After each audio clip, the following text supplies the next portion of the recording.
As I told you on 9/11, I suddenly realized it was my task to make difficult books readable, which is what I've done on the back table. I sometimes describe myself as a man who reads big, thick, old books and writes modern, small books that anyone can understand. And actually, I rather enjoy it. I don't surf the web. People are disappointed when they run into me sometime and some other counter-jihadist, they go, "Have you seen my website?" No. I don't even go to my own website. I have very little interest in the web except for Craigslist and Yahoo headlines and Drudge. That's it. So I like reading big, thick, old books. I really do.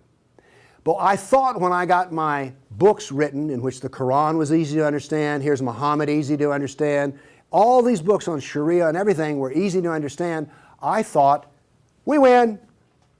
No, we don't even have game. Because what I discovered was, other than a minority view, and trust me, you are so minor, everyone else's reaction to the knowledge, to the answer to question, what is the true nature of Islam, react in fear, hatred, and anger. When I try to explain to people something about Islam, they're terrified. So I thought people would run when I got my books published, and indeed they did run away from me. So I thought there was just one great question. What is the true nature of Islam? But I found there was a second question more important. Why are we afraid to know Islam? Now, remember I told you about stories? Here's the thing. My books are factual. They work here. But in dealing with human beings, if you're going to make a sale, any salesman will tell you this, the facts are secondary to the feelings. And where you get feelings is from stories, amongst other places. And I began to think about, why is everyone so afraid even though they don't know anything? Well, it turns out they do know little figments of stories about Islam that involve violence. And the knowledge that they were into the slave trade does not come as a shock, really. So, remember I told you that the house of Sufism was like a palace with a smell coming up from the basement? Everyone smelled that smell. They just don't want to talk about it. But it's somewhere deep in the back, almost primordial mind. So, the problem is we don't know the history of Islam. We don't know the answer to this question. This is the world of Islam. How did it happen? You can ask very intelligent people, and they will not be able to give you the answer to this question. How did North Africa go from being European and Christian to becoming Arab and Muslim? How did that happen? And is that an important question? How did the Middle East go from being Christian to Muslim? And is that an important question? I think it's an overwhelmingly important question. All right. Now, to understand how that Islamic world came about, we're going to have to go about and see how Islam entered our world. Now, to do that, Islam entered the world of the Byzantine Empire. We know that in the Sirah, Muhammad's life, his last days were spent killing Christians and subjugating them. After he died, that process continued. So, let's describe the world that Islam invaded. Now, we're told that the Roman Empire collapsed when the German barbarians invaded Rome. You all heard that story? Well, that's false. That is not true. It is wrong. What happened was, after the German barbarian tribes invaded Rome, they set up their own version of the Roman Empire. They retained classical culture. They spoke Roman. They hired Roman philosophers and Roman attorneys to teach their children and to run their schools. They came into the Roman Empire not to destroy the empire, but just to get the goods for themselves. The eastern part of the empire, so-called Byzantine Empire, is over here. Now, this is after the German invasion. The important point is this: there was still a classical empire. It's not collapsed. Then, after the fall of Rome, the Byzantines gradually exerted their political influence till now this was the new form of the Roman Empire. This is the Byzantine Empire, and it is about to be invaded. This is the classical world that Islam invaded. Notice that the classical world is still up and running. It's critical to remember that. It was now weak, but it was still up and running. We're going to see what caused its collapse. Here we see in 25 years, 3 stages of development of the spread of Islam. This is 25 years' work. How is it that the Arabs were able to do to the Byzantine Empire what the Persians could not do in Iran? Here's the answer to that question. It has to do with Iran, actually.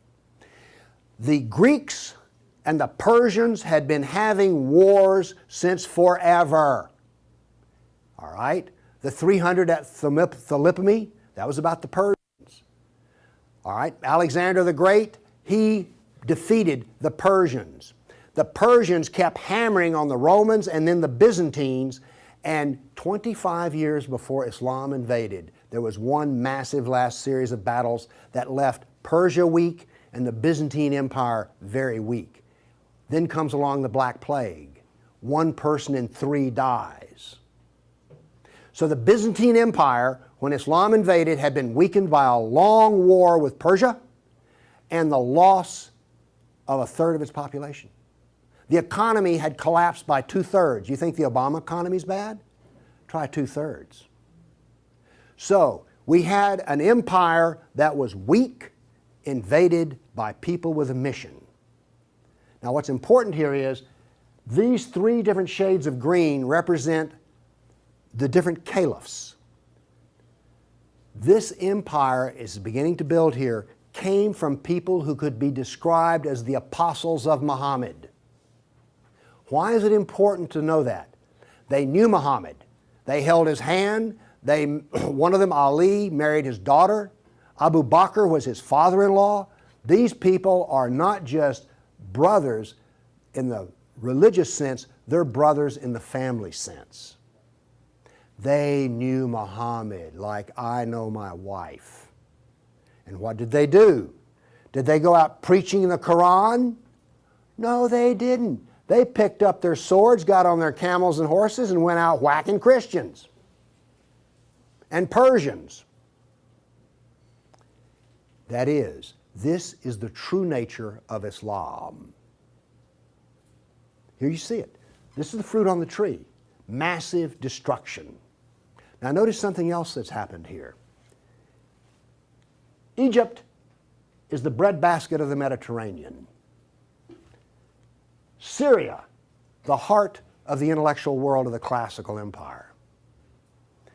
In 25 years, the classical civilization lost its ability to feed itself and lost its biggest brain trust. This destroys classical Christianity. Christianity that we have today is a bloody stump of the original Christianity. Why? This destroyed the heart of it, transformed it.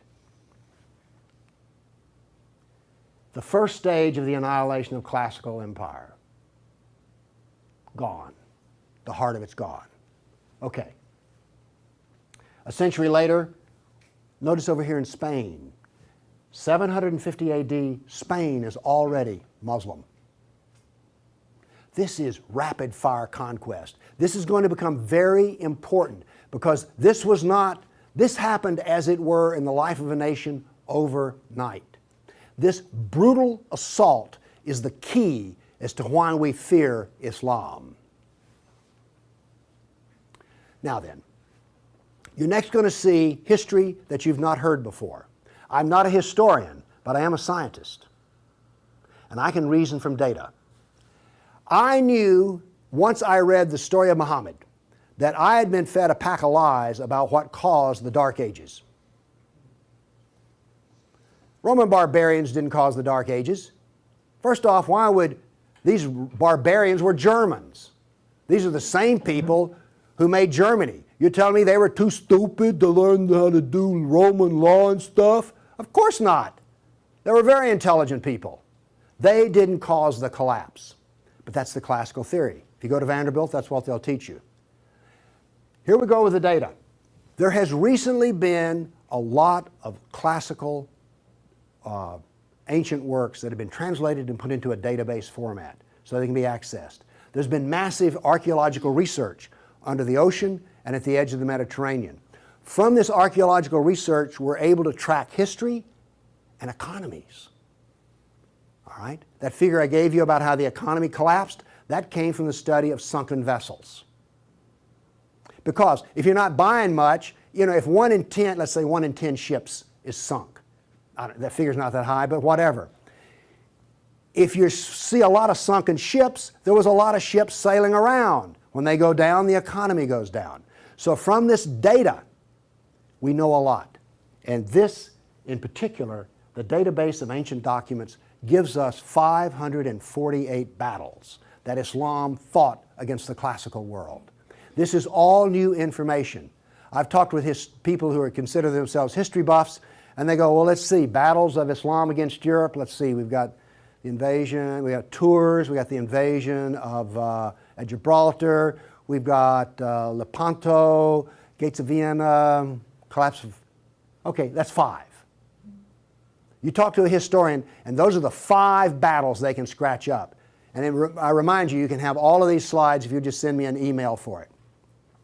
Okay, what does this new data show us? It shows us this. See the white spots? They're brand new battles. They're going to change to red. These are new. Every time, I want to show you this all over again. Every tick is 20 years. The new battles for that 20-year period come up in white, then they fade to red to show you the history. So white's what's happening right now, red has happened. Let's see how these 548 battles act out over. We're going to watch, in 70 seconds, we're going to watch 1,200 years of conquest. Look how fast this is happening. Bam! Here comes... You didn't know France was hammered that hard, did you? You heard of Tours. Watch what's happening in Spain and the islands. Now, many of these raids or battles, if they're at the coastline, are slave raids. The slaving that took place in here was extensive and went on and on. All of this work is also happening now then. We're now into the golden age of Baghdad. This is the punishment that's being handed out to Christians everywhere. In Spain, after one battle, there were knights' heads were cut off and they made a pile so high that a man on horseback couldn't see over them. All of the European civilization in North Africa is now gone. I have a question. Have you read the 13th tribe? No. Okay. Now, pretty soon, and by the way, there will be a period of time, and you can see the clock running up here, there will be a brief blip of 5 battles that occur in North Africa, the Barbary Pirate Wars. We're on there. Okay? Now then, Byzantium has fallen. Now then, Eastern Europe is being hammered. Notice that it is relentless. It doesn't stop. This is the history that you're never told about. This is the history that explains how all of this came about. Now then, they're getting slower because Islam is becoming weaker.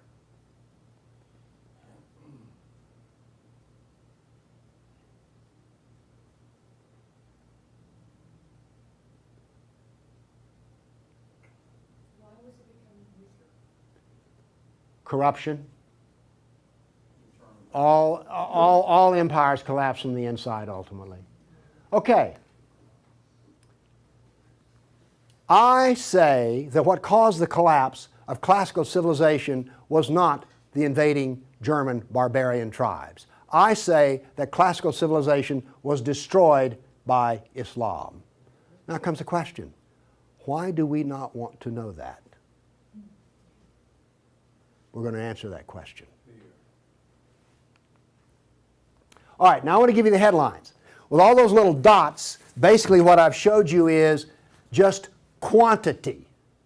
Okay? Relentless, but quantity. Now I'm going to give, we gave you 1,200 years of battles in like 70 seconds. Now we're going to go through in about 4 minutes. I'm going to give you the headlines from each century so you will know the emotional tone of what is happening. All right, 7th century. Muhammad sent Khalid out, the sword of Allah, to the Jazima tribe to offer Islam. They refused. He annihilated every one of them. At the Battle of Oasis in Iraq, for 2 days he spent out rounding up the losers, put them in a dry stream bed and cut off heads until the stream ran with blood. He then took the captain of the Zoroastrian Persian tribe. His wife was there. He cut off the man's head, let the blood drain into the soil, and raped his wife in the bloody soil. That was one of the companions of Muhammad. This is the nature of jihad. Where did Khalid learn how to do that? From Muhammad. From Muhammad at the Battle of Khaybar. Umar conquered Jerusalem, and every Jew and every Christian became a dhimmi, which is a third-class semi-slave. You're now going to see, for the next few centuries, you're going to see Golden Age. We're told this myth of the Golden Age, how wonderful Islam is. So here's what's happening during the Golden Age. They started attacking Sind, which is the Hindus. 26,000 Hindus died. Armenian nobles were herded into a church after a debate, and the building burned down on top of them. At Ephesus, 7,000 Greeks are enslaved. We're still having the Golden Age. All new churches were ordered destroyed. At Amorium, there was massive enslavement of all the Christians. The Egyptian Christians revolt over the jizya, which is the dhimmi tax under the Sharia. Churches are burned, vineyards destroyed. 10th century was still in the Golden Age. In Thessalonica, 22,000 Christians enslaved. Christians massacred in Seville. In Egypt and Syria, 30,000 churches destroyed. You have your religion, I have mine. Still in the Golden Age, 6,000 Jews in Morocco killed, hundreds of Jews in Cordoba killed, 4,000 Jews in Granada killed, Georgia and Armenia invaded. In Hindustan, 15,000 killed, 500,000 enslaved. Golden Age, still upon us. In Yemen, the Jews are given the choice of convert or die. The Christians of Granada are deported to Morocco. And in India, cities are destroyed under the order convert or die. In one town, 20,000 Hindus became slaves. Still the Golden Age. 50,000 Hindu slaves decided to get freedom by converting to Islam. A new 20-year campaign created 400,000 new Muslims out of Hindus. Buddhist monks butchered, nuns raped. In Damascus and Safed, mass murder of Christians. Jews in Marrakesh massacred. Tabriz, forced conversion of Jews. Still, we're in the Golden Age. There are riots in Cairo, churches are burned, Jews of Tabriz are forced to convert. Tamerlane, one of the most evil men who ever lived, massacred 90,000 Hindus in one day. 30,000 in another battle, massacred in cold blood. Another Muslim leader takes 180,000 Hindu slaves. Oops, we're out of the Golden Age. See if you notice any change in tenor. Tamerlane destroys 700 villages in India. Now then comes He then turned to Iraq and annihilated the Nestorian and Jacobite Christians. The Nestorian Christians, half of the Silk Route in China was Nestorian Christian. The Nestorian Christians had emissaries and missionaries in the court of China. Afghanistan was partly Christian. All right? Gone. This is part of the destruction of the church that no one knows about. 700 years of attack, they finally destroy Constantinople. 16th century, the son of Tamerlane destroys temples, forced conversions. 2 of his generals built 2 towers of human heads. Once again, you couldn't see over them. And then noble women, Hindu women, started the practice of sati, which was mass suicide in order not to be sex slaves inside of the Sultan's harem. 17th century, Jews of Yemen and Persia forced to convert, forced conversions of Greeks. The Zoroastrians are persecuted in Persia, and over 500,000 killed Hindus. 18th century, more Zoroastrian persecution, Jews of Jeddah expelled, Jews of Morocco massacred, Hindu persecution continues. 19th century, more forced conversion of Jews, Jews of Baghdad massacred. Oops, 250,000 Armenian Christians slaughtered in Turkey. Now then in Persia, the Zoroastrians are completely annihilated. 20th century, over 1 million Armenian Christians killed. 1 million. So you now not only know the number of battles, you now see the tenor of what's going on. You now know quality and quantity. Do you get the drift on how bad this was? Now then, the establishment doctrine is that we've already told you classical collapse had nothing to do with Islam, and indeed Islam was a source of good because the hillbilly Europeans lost their classical learning and the shrewd, smart Arab Muslims preserved all the knowledge in the Golden Age. This is what is taught in our schools. I maintain that it was annihilated by Islam. Okay, we've been talking about land here. I now want to talk about water because classical civilization was based upon the Mediterranean Sea. Egypt was part of the Mediterranean world. It was not part of the African world, okay?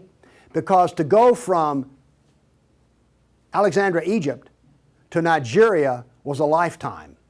But you could get on a ship and be there in 10 days. Does this make sense?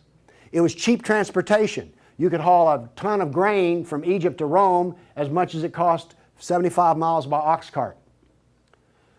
This is important. I'm going to be driving back on the interstate after I finish talking here. I do not expect to be attacked or shot at on the way. I presume that the interstate is safe travel. It used to be that way under the Roman peace. That ended. The importance of naval work, as many as 500 boats could be in the harbor of Constantinople. The collapse of the freedom of sea. Let me show you something. Now we know this from history, the data. Rome used to communicate with France by boat. After Islam, they went overland through the Alps. Why did they do that? There was no longer freedom of the sea. Here's interesting. The Black Plague was a known problem in the Mediterranean.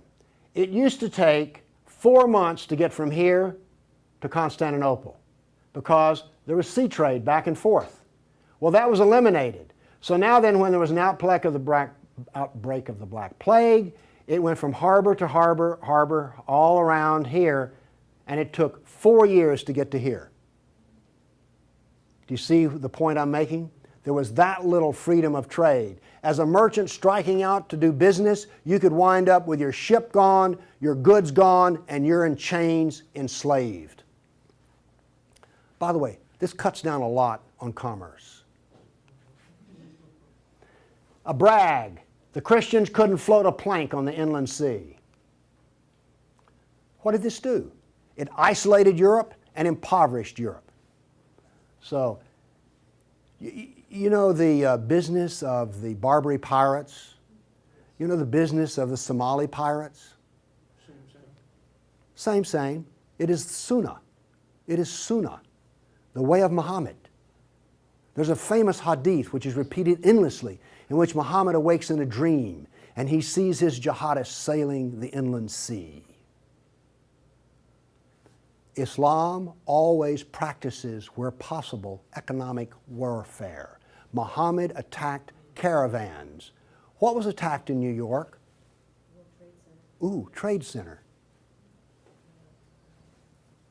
This, economic warfare. I am an admirer of Islamic civilizational war methods. They're superior to everyone else's thinking in war. They use everything for war. Everything, including the womb. This was an economic jihad. There were 3, you've heard of the Dark Ages? Well, there were 3 Dark Ages. One in Europe, one in Turkey, one in North Africa. You weren't told that, were you? Wonder why. Here we see some ruins. What's the importance of these ruins? Well, they're up and standing. What happened to all the ruins in Rome? Well, the people who were still living there used them as quarries. They harvested them. The Colosseum remained simply because it was so big. What does this tell us here? If all this stone is still stacked up, there were no people. The invasion of North Africa was so brutal and so fast that it actually left in the harbor a layer of silt. Here's how that happened.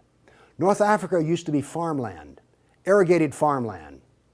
The Romans, clever men that they were, put along the roads in North Africa olive trees for shade and for keeping the road fixed for free. Because what would happen is you would bid on buying a lease on a stretch of Roman road in North Africa. You maintain the olive trees and the road, and you got to keep the olives. So the Romans got money from selling the lease, and then they got the road fixed for free, and somebody has a business making money. Is this clever or what? That all ended because the invading Arabs were not farmers, they were herdsmen. The people there were Christian, and so therefore, when the average Arab family would own 50 goats. They put their goats out into the fields of Christians, and the Christians as dhimmis had no right to protest. Between death and the erosion of the crops, there was this produced a layer of silt in the harbors. So that's how brutal, hard, and fast came about this collapse of economy in North Africa. What was left for a European economy? Furs, lumber, swords, and slaves. We're now really getting to one of the points where we don't want to know this history. Anybody here all real proud about how some of your ancestors were taken off a coast in Italy and then put into a harem in North Africa? And now you have children from that who are distant relations? You see, you may have distant relations in the Arab world you don't know about because 1 million Christians were sold into slavery. And by the way, the Venetians helped to do that. And another embarrassing piece of news is this. The Jews were very big in the trans-Mediterranean slave trade. Nobody comes out of this looking good. No one looks good. Are you also beginning to see, like, I don't think I want to know any more about this history at all? Okay? Are you catching on here? All right. Now, the other thing we're told that's so bad about Christianity and so pitiful about those poor Muslims are the Crusades. Who's ever heard this? Well, the Crusades, oh, that's so embarrassing. Gosh, you know, we got out of Europe, we went over there and invaded the Arab lands, and then we killed them and hurt them, and like, oh, I've heard preachers wallow in pity about how drastically bad the Crusades were. All right, first off, Islam, remember, destroyed 30,000 churches. The Jews and Christians were dhimmis. There was infinite number of brutality against Christians. Christians were fleeing the Middle East, and the Byzantine emperor appealed to the Pope, help us, please. Now this was a big thing to do because the Byzantine emperor and the Pope did not get along at all. But these were desperate people. And what did the Pope look out and see? This is the world that he saw in 1100, the time of the First Crusade. Well, let's see, this much of Spain is Muslim, and we're getting our behind kicked on a regular basis. Oh, well, this Christianity's gone. Oops, this Christianity's gone. And look at all the battles in the non-Christian, in the areas that are still Christian. Do you see the geopolitical problem that the Pope was facing here? This was not just some, you know, we'll saddle up, get on our horses, and go steal from them Arabs, which is what you're told. This is the political picture. But now then, let's do this. Let's look at a battle map for the Crusades. Let's be fair. I showed you the jihad map. Now here comes the Crusade battle map.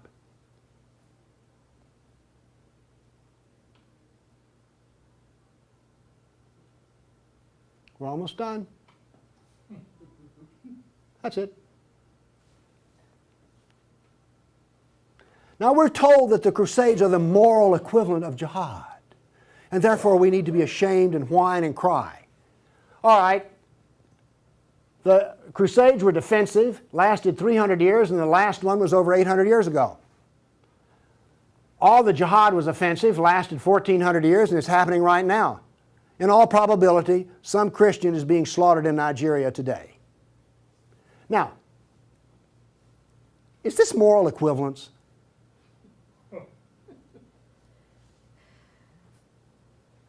Why won't they teach this in a church school? So the ministers will stop, oh, the Crusades were just so terrible.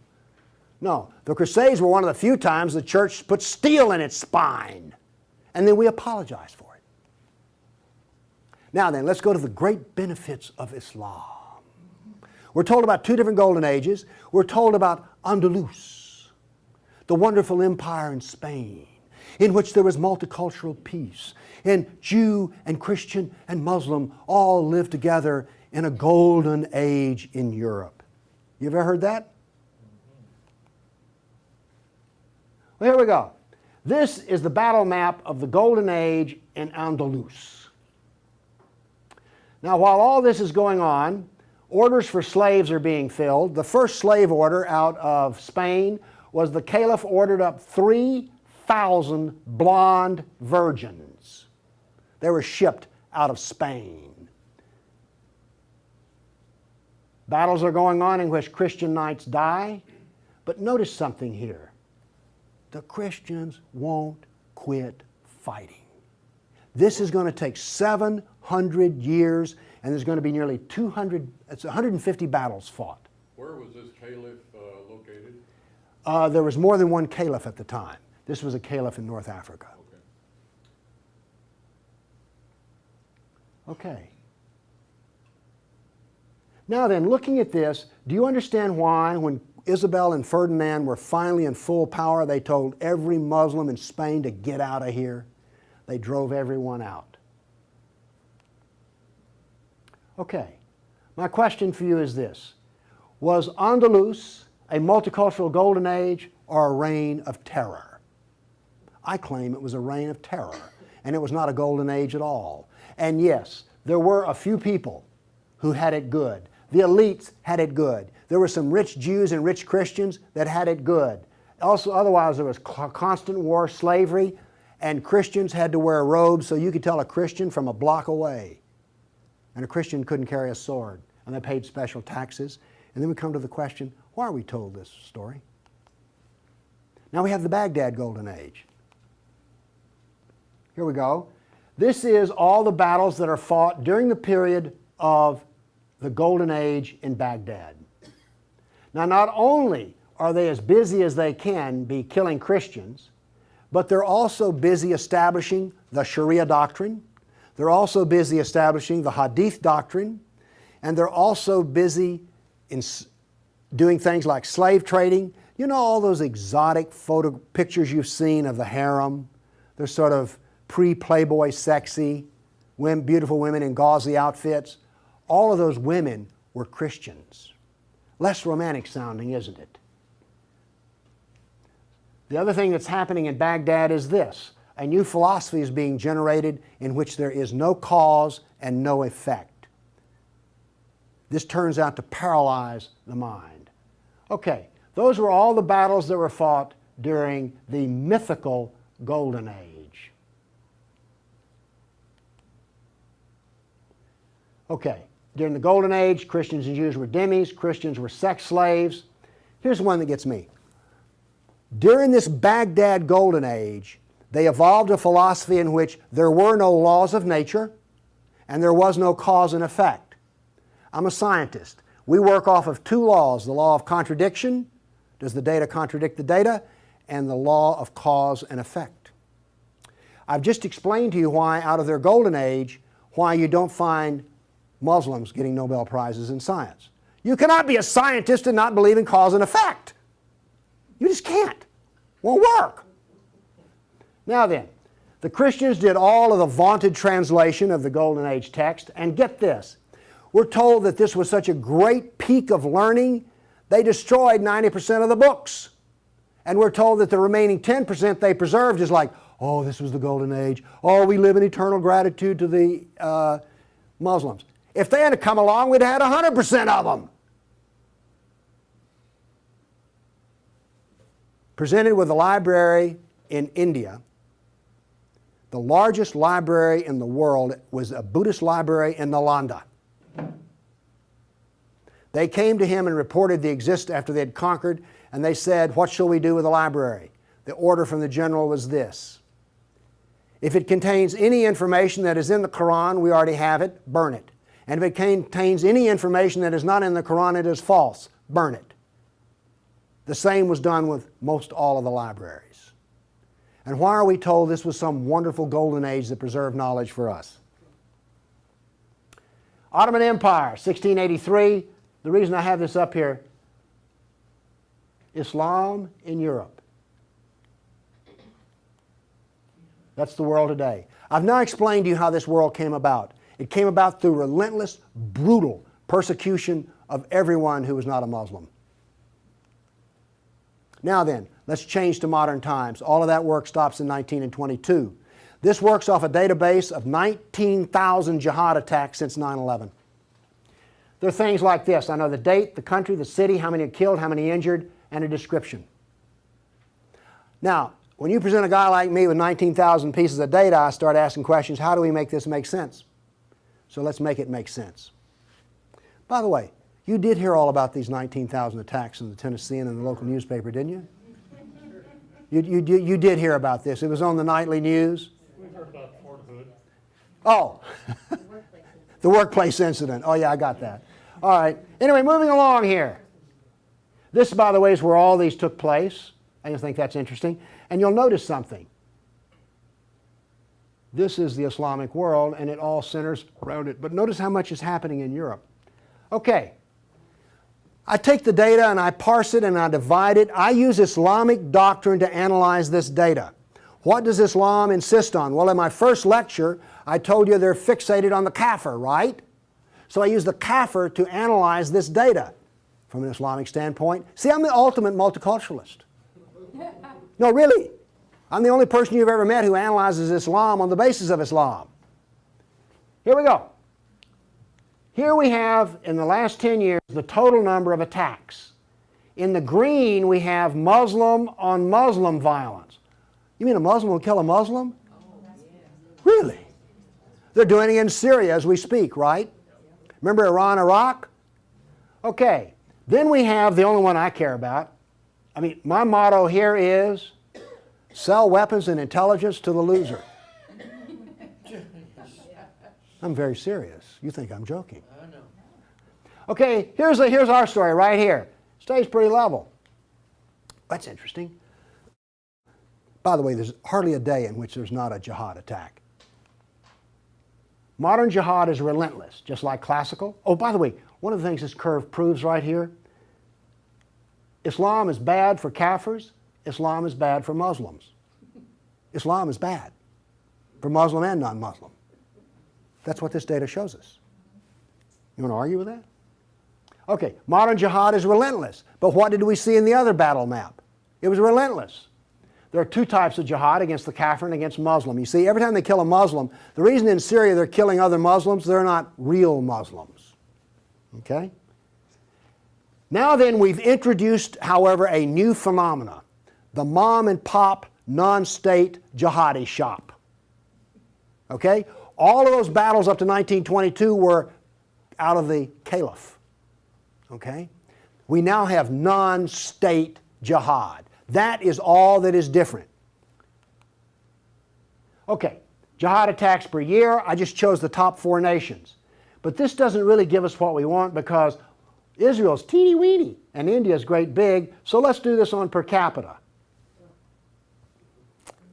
Now then, Israel, I bet you were surprised about Thailand. You didn't know that Thailand was getting whacked on a regular basis, did you? And look, here's a Christian nation, the Philippines, ranks number 3. And then India was Hindu. Oops, wait a minute. Do you know what I just told you? Jihad is against the Jew, the Buddhist, the Christian, and the Hindu. This is the data. Now you go to these dialogues, these multicultural smoozes they have, where the preacher and the rabbi and the imam show up. The preacher and the rabbi show up to tie, the Muslim shows up to win. And then what does the Muslim tell them? Oh, the Christians and the Jews, they're people of the book. Oh, we're brothers in the religion of Abraham with the Christian and the Jew. You know, we're practically the same. We're brothers in Abraham.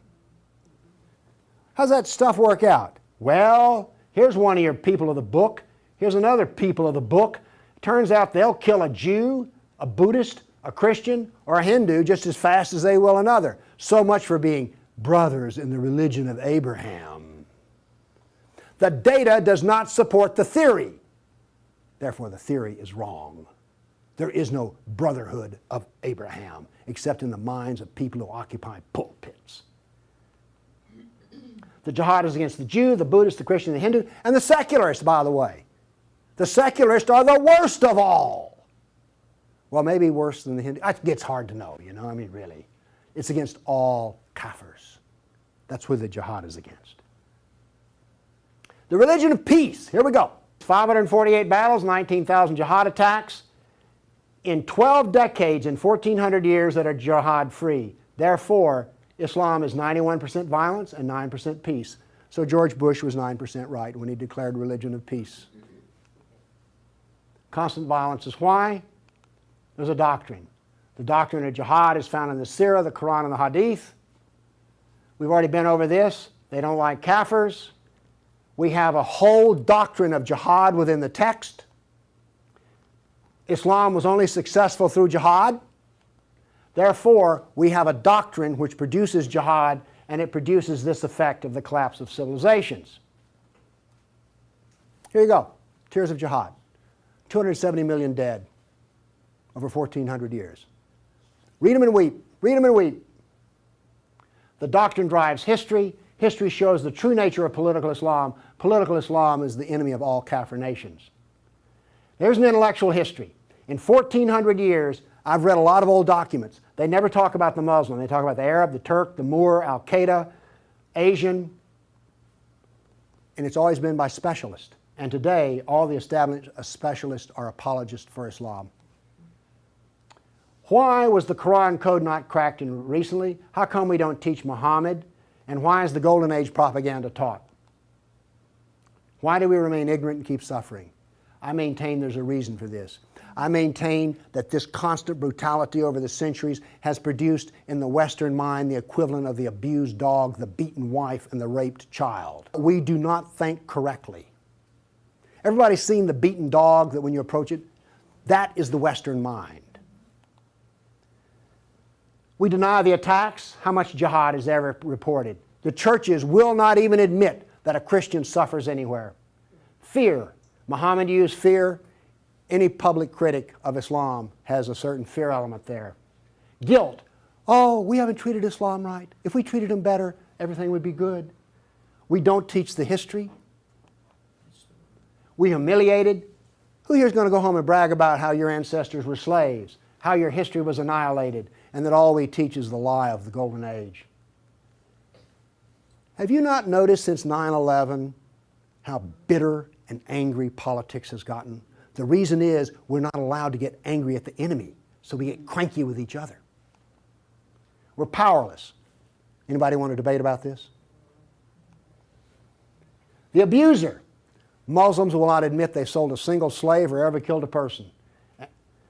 They're arrogant and self-confident. Islam is perfect. Word Islam means submit. They expect submission out of us, and they get it. Islam is the victim. After 9/11, I heard this. The real victims of 9/11 were the Muslims. You've heard that anywhere? After 1,400 years of jihad, brutality, enslavement, theft, deception, rape, annihilation, and insults, the Kafir mind has become identical to that of an abused victim. Our only solution is to face our history and welcome it and embrace it. This is exactly the way we will heal our nation, is the way we heal a person who's been brutalized. You have to go back to the original event. And this is why we are afraid. Thank you.